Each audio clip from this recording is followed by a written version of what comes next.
அனந்தசயனம் காலனியில் ஏதேனும் தெருவில் பிள்ளைகள் கிரிக்கெட் விளையாடுகிறார்களா என்று கூர்ந்து நோக்க தோன்றியது.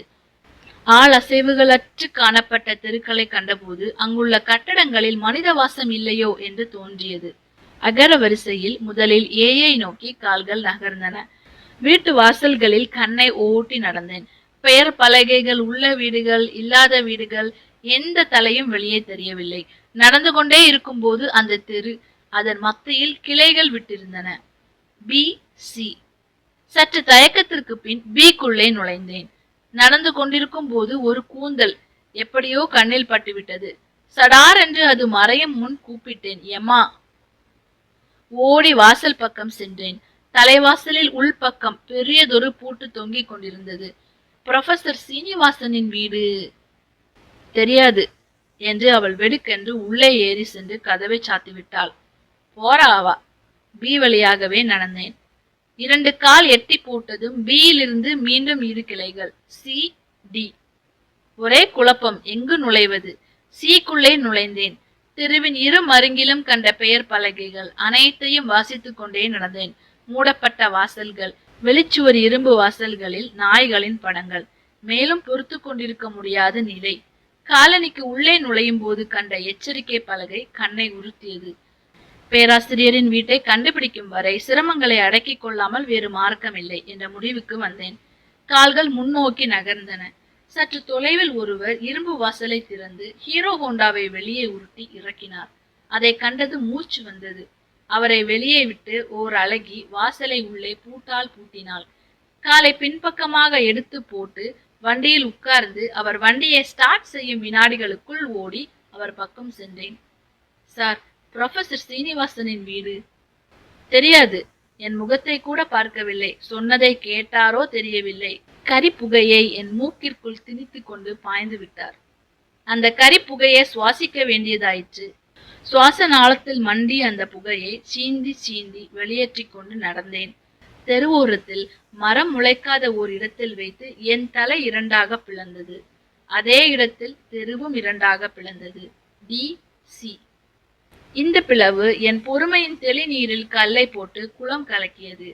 டியுடைய நெஞ்செலும்பில் காலோங்கி மிதித்து நடக்கும் போது ஏதோ ஒன்றின் நெஞ்சை மிதிப்பதாக தோன்றியது. எனக்கு முன்னால் மல்லாந்து கிடப்பது எது? புரியவில்லை. எல்லா நரம்புகளிலிருந்தும் ஊறி இறங்கிய சினம் திரண்ட காலால் ஓங்கி ஓங்கி மிதித்து கொண்டு அதன் மீது நடந்து கொண்டிருந்தேன். ஒரு பாலைவன பயணியின் களைப்பு கால்களில் உண்டானது, மூச்சிறைப்பும். ஒரு 2 மாடி கட்டிடத்தின் நிழல் விழுந்த தெரு ஓரத்தில் அதன் சுவரில் சாய்ந்து நின்றுவிட்டு காலாற்றினேன். கண்ணெதிரில் தெரிந்த வீட்டு எண்ணை வாசித்தேன். டி 89. காம்பவுண்டிற்குள் நின்றிருந்த வேப்ப மரம் தரையில் பரப்பிய குளிர்ச்சியில் பிரம்பு நாற்காலியில் அமர்ந்து ஒருவர் ஆங்கில பத்திரிகையின் சிறப்பு மலர் வாசித்துக் கொண்டிருப்பது தெரிந்தது. அவர் மடி மீது உட்கார்ந்து கொண்டிருந்த ஒரு ஜடை நாய்க்கு தடவி கொடுத்து கொண்டிருந்தார். காம்பவுண்டு சுவரில் உள்ள இரும்பு வாசலில் உட்பக்கம் பெரிய பூட்டு ஒன்று தொங்கிக் கொண்டிருந்தது. இவரையே கேட்டு பார்ப்போம்.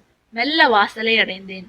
அவிழ்த்து விட்டிருந்த 3 நாய்கள் உள்ளே பல திசைகளில் இருந்து குதித்து வந்தன. அவர் மடியில் உட்கார்ந்து கொண்டிருந்த நாயும் கால்களை தூக்கி வாசல் கம்பியில் வைத்துக் கொண்டு செவி வெடித்து பிளக்கும்படி குறைத்தன. என்னை கடித்து குதறுவதற்கு தடையாக இருந்தது என் அளவு உயரமான இரும்பு கிரில் கேட். சார், என் குரலை கேட்டு வெடுக்கென்று முகத்தை வாசலுக்கு நேராக அவர் திருப்பினார். புரொஃபசர் சீனிவாசனின் வீடு. தெரியாது. முகத்தை மறுபடியும் சிறப்பு மலரின் வண்ண புத்தகங்களுக்குள் புதைத்தார். வாசித்து விட்ட வரி விட்டு போன எரிச்சலோடு என்னவோ தலையை சுரிந்தார். அல்லது வேற்று முகம் கண்ணில் பட்டுவிட்ட வெறுப்போ தெரியவில்லை. வாசலை திறந்து நாய்களை ஏவி விட்டு என்னை கடிக்க வைக்கவில்லை.